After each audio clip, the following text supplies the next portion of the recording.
যেখানে গেলে নিঃসন্তানরা সন্তান লাভ করেন, যে কোনো রোগ ব্যাধি ভালো হয় এখানে এলে।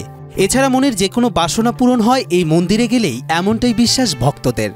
বলা হয় ৩০০ বছরের পুরাতন এ মন্দিরটি শুধু স্থানীয় নয়, দূর দূরান্ত এবং দেশের বাইরে থেকেও হাজারো পুণ্যার্থী আসেন এই মন্দিরে।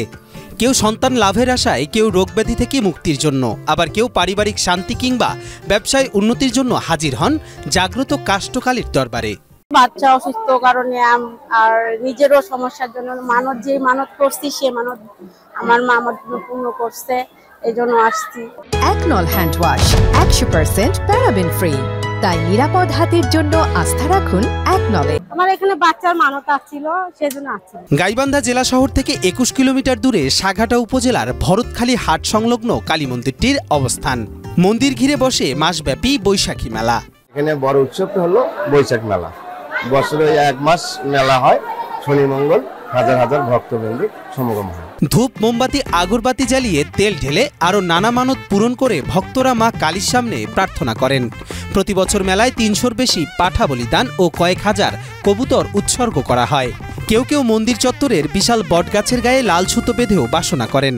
এই মানসিক করার ফলভাগ পাওয়ার জন্যই তারা এখানে ছুটে আসে এবং তাদের মানসিক অনুযায়ী পাঠা বলি এখানে মায়ের ভোগ দেয়। ভোগ দিয়ে তারা তার পূর্ণতা অর্জন করে। কবুতরের বাচ্চা নিয়েছিল, এই ছেলের মানা ছিল, ছেলের ওষুধ ভালো হয়ে গেছে দেওয়ার জন্য।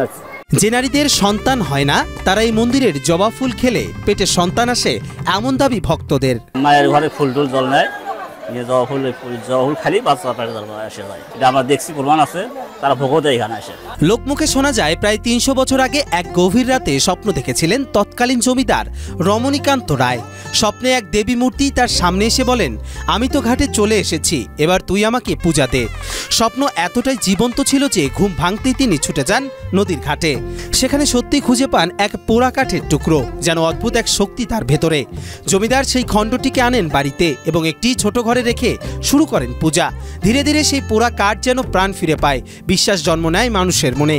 এই কাঠখণ্ডই যেন রূপ নিয়েছে শ্রী শ্রী কাষ্টকালী দেবীতে। তখন থেকে আজও একইভাবে চলে আসছে পূজা অর্চনা।